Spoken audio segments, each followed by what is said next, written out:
Bonjour à toutes, bonjour à tous. On est aujourd'hui le 1er septembre, c'est le début du mois de septembre. J'espère que tout le monde va bien et je vous souhaite la bienvenue dans le français c'est facile avec Adrien. Un petit peu de thé. Et on est parti pour un nouveau podcast donc où je vais vous parler de mes souvenirs du collège. Hier, je vous ai parlé de la 6e, c'est quand on a 11 ans. Et je vais donc maintenant vous parler de souvenirs de quand j'avais 12 ans, donc de la 5e. Le collège, au collège, pardon, les classes vont de la 6e à la 3e. 6e, 11 ans, 5e, 12 ans, 4e, 13 ans, etc., etc. Donc la 5e, c'est le collège. Le petit Adrien a 12 ans, et à 12 ans, on a envie de faire du sport. On a envie de se dépenser. Et dans mon collège, il y avait pas mal d'élèves, pas mal de classes différentes, et une cour de récréation avec un terrain de handball et 2 terrains de basket. Ce sont des sports avec des ballons. Pour pouvoir profiter de ces terrains, il fallait être rapide. Dès que la cloche sonnait, il fallait vite descendre, vite aller sur les terrains avec un ballon pour pouvoir jouer. Sinon, on ne pouvait pas jouer au handball, je sais plus, et on ne pouvait pas jouer au basket. Et ça, c'était compliqué.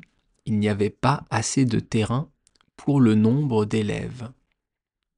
Pendant la récréation, pour ceux qui voulaient rester au calme et lire, on pouvait aller aussi au CDI. Le CDI, c'est le Centre de documentation et d'information. C'est comme une bibliothèque, mais dans un collège. Et au CDI, il y a toujours la dame du CDI. C'est l'adulte, donc la femme qui est employée et qui est chargée de ranger les livres, de vous conseiller, de vous orienter. Ça, c'est le côté officiel. Mais son vrai travail, c'est c'est de dire aux enfants, de dire aux collégiens d'arrêter de bavarder, d'arrêter de faire du bruit. Parce qu'en fait, le CDI, c'est plus un endroit pour se retrouver avec des potes et discuter qu'un endroit pour travailler et pour être au calme. Donc le métier de cette dame, le métier de la dame du CDI, c'était faire ça toute la journée. Chut, taisez-vous. Chut, pas de bruit. Ici, pas de bruit. Chut, taisez-vous. Ça, c'était son métier. Moi, ça me plairait pas beaucoup comme métier, mais bon, chacun fait le métier qu'il veut. Donc ça, c'était pendant la récréation. Et pendant les cours, je ne travaillais toujours pas beaucoup. J'arrivais à m'en sortir, j'avais des notes correctes, mais le travail, ce n'était pas ma spécialité. D'ailleurs, pendant le collège, on avait des cours qui, je trouve, ne servaient à rien. Par exemple, la technologie, la musique, franchement, c'était pas très utile. Peut-être pour ceux qui voulaient s'orienter vers une carrière de musicien ou de technicien mécanique, mais il n'y en avait pas beaucoup. Et pendant ces cours de techno, un jour, le prof, la voix qui déraille, nous a mis devant un ordinateur, et à l'époque, c'était, à 12 ans, c'était donc l'année 96. Et c'était le début d'Internet en France. Et donc, à 12 ans, en 96, avec des potes et le prof, on a créé notre première page Internet. Je me souviens que le fond était bleu assez foncé et on écrivait en jaune. Et on écrivait, je sais plus sur quoi, peut-être sur un film qu'on avait vu, et c'était un site qui était disponible en ligne. Et à l'époque, on se demandait, mais à quoi ça sert? Quelle est l'utilité de ça? On comprend maintenant quelle est son utilité. Et le prof à l'époque nous avait dit, vous voyez ce que vous faites là? La page que vous écrivez, Internet, c'est le futur. Tout le monde va utiliser ça bientôt. Et nous, on n'y croyait pas, on comprenait même pas à quoi ça servait. Eh bien, le prof avait bien raison. On voit aujourd'hui où Internet en est. On voit aujourd'hui comment ça a évolué avec les mails, le net, l'intelligence artificielle, etc., etc. Je vais m'arrêter là pour mes souvenirs de 5e. Demain, je vous parlerai de mes souvenirs de 4e et d'un événement qui a assez marqué mon enfance, mon adolescence. Un événement très triste qui est arrivé dans mon collège quand j'avais 13 ans. Je vous parlerai de tout ça demain. Ça va pas être très joyeux, mais bon, ce podcast n'est pas là que pour être joyeux. Ce podcast est là pour que vous puissiez écouter du français. Et le français, c'est et rigoler et pleurer, comme toutes les langues. Enfin bref, je vous parlerai de ça demain. Tout de suite, on va passer à une nouvelle petite catégorie, une nouvelle astuce du jour plutôt. Hier, on a parlé des homonymes. Ce sont des mots qui se prononcent de la même façon, mais qui s'écrivent de manière différente. Et bien maintenant, je vais vous parler des paronymes. Les paronymes, ce sont des mots qui se ressemblent et qui ne se prononcent pas de la même façon. On a l'impression que ce sont les mêmes mots quand on les prononce, mais ce ne sont pas les mêmes. Je sais que pour vous qui apprenez le français, parfois la prononciation du français est difficile et compliquée. Et vous avez l'impression qu'on dit la même chose alors que les deux mots sont différents. Je sais que pour quelqu'un, pour un japonais qui apprend le français, eh bien le V et le B se ressemblent. Par exemple, un livre, c'est quelque chose qu'on lit, qu'on trouve dans une bibliothèque. Et le mot libre, libre, ça vient de liberté. Quand vous êtes libre, eh bien vous faites ce que vous voulez. Vous faites ce que vous avez envie. Eh bien entre livre et libre, il y a une grosse différence. Les mots se ressemblent, les mots se prononcent un peu de la même façon, se ressemblent quand on les écoute, mais ils ne veulent pas du tout dire la même chose. Livre et libre. Livre et libre. Est-ce que vous entendez la différence? Est-ce que vous comprenez la différence entre les deux? On va en regarder, ou plutôt en écouter deux autres. Attention et intention. Attention et intention. Attention, c'est quelque chose que vous allez dire quand il y a un danger. Quand vous êtes avec quelqu'un dans une voiture, la personne à côté de vous conduit et il y a un accident devant vous. Vous allez dire « Attention, un accident !»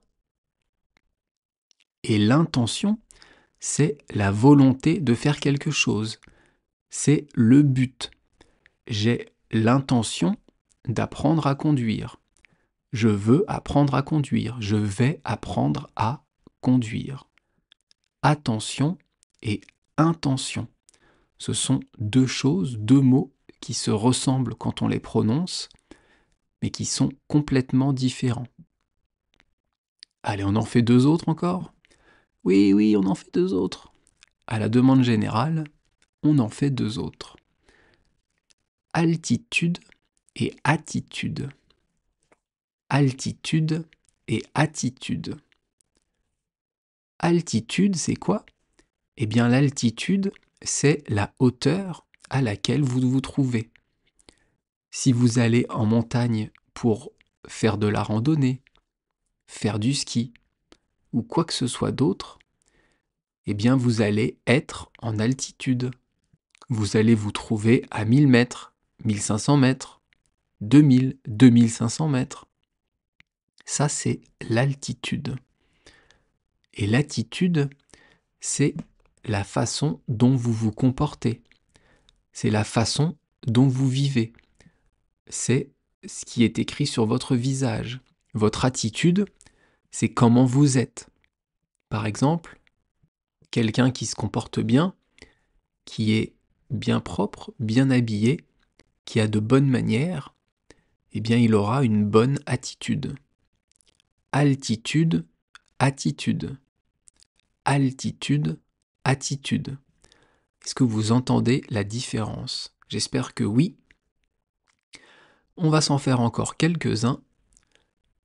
Alors, on va prendre apporter et emporter. Apporter, emporter. Ici, c'est le début du mot qui change. Apporter quelque chose, c'est quand vous allez amener quelque chose dans un lieu. Par exemple, vous êtes invité à une fête, vous allez apporter un gâteau, apporter une bouteille de vin. Vous allez emmener quelque chose pour cette fête. Et emporter, c'est un peu le contraire. C'est que vous allez prendre quelque chose et le ramener chez vous. L'amener ailleurs. Vous allez emporter un souvenir, emporter un cadeau. Ici, les deux mots sont différents. C'est soit apporter, soit emporter. Donc tous ces mots, vous voyez, ils se ressemblent. Ils ne se prononcent pas de la même façon, mais presque. Et ils ne veulent pas dire la même chose. Donc attention en français, on a beaucoup de mots comme ça qui se ressemblent, mais qui ont des sens tout à fait différents. Et maintenant, on va passer à l'expression du jour qui est marqué à la culotte. Alors, ça veut dire quoi marqué à la culotte? Eh bien, je dois vous avouer que avant de commencer ces podcasts sur les expressions françaises, eh bien, c'est une expression que je ne connaissais pas. C'est ma mère qui me l'a donnée, qui me l'a conseillée, parce qu'elle sait que je fais ce podcast. Je ne connaissais pas cette expression, donc je lui ai demandé ce que ça voulait dire. Et elle m'a expliqué. Je vais maintenant vous expliquer les mots de l'expression, et après, je vous expliquerai ce que ça veut dire. Marquer, c'est mettre une marque sur quelque chose. C'est distinguer une chose d'une autre. On fait un signe sur quelque chose pour la reconnaître, pour savoir laquelle c'est.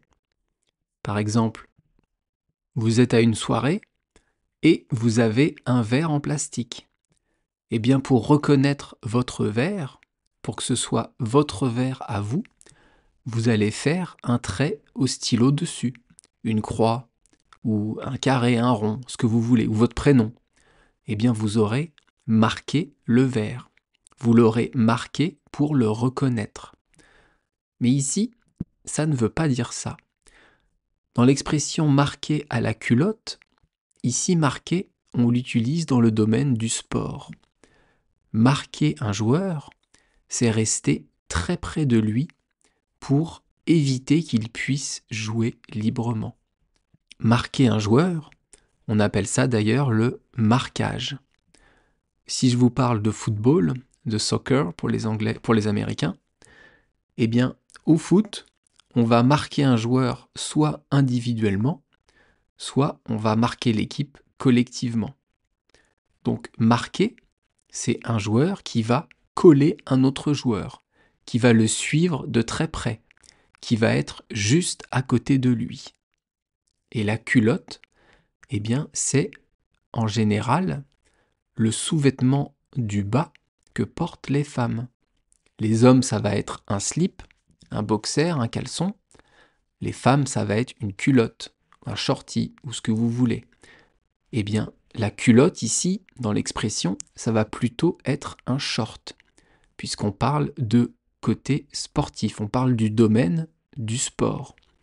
Donc marquer au short, marquer à la culotte, ça veut dire surveiller quelqu'un de près. Ça veut dire suivre de très près quelqu'un, comme sur l'image du podcast. Je vous ai mis 2 coureurs, un coureur qui court après l'autre. Eh bien, celui de derrière est en train de marquer à la culotte celui de devant. Mais on peut aussi utiliser cette expression dans un autre domaine que le sport. Vous pouvez utiliser cette expression n'importe quand, même si vous parlez d'autre chose que du sport. Pour suivre quelqu'un de près, pour le coller, pour ne pas le lâcher, vous pouvez dire « tu vas le marquer à la culotte ». Tu ne le lâches pas.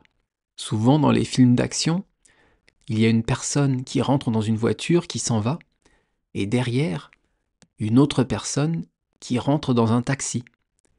Et le client dit « suivez cette voiture ». Eh bien, il pourrait dire « marquez cette voiture à la culotte ». Alors, il n'y a jamais ça dans les films, mais ça serait marrant. En tout cas, vous avez compris le sens. C'est suivre quelqu'un de près, être juste derrière quelqu'un, le poursuivre de très près. En anglais, ça se dit to man mark. C'est un peu la même chose. Man, c'est homme, et mark, c'est marquer. Donc, tout simplement, marquer la personne. Suivre la personne.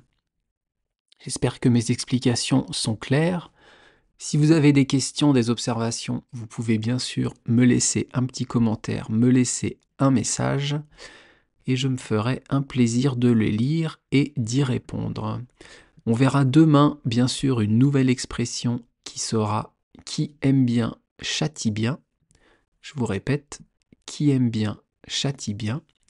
Et donc, je vous parlerai de ce souvenir assez traumatisant qui m'est arrivé quand j'étais au collège en 4e. Je vous remercie de m'avoir écouté et je vous dis donc à demain. Bye bye, hasta luego. Matane!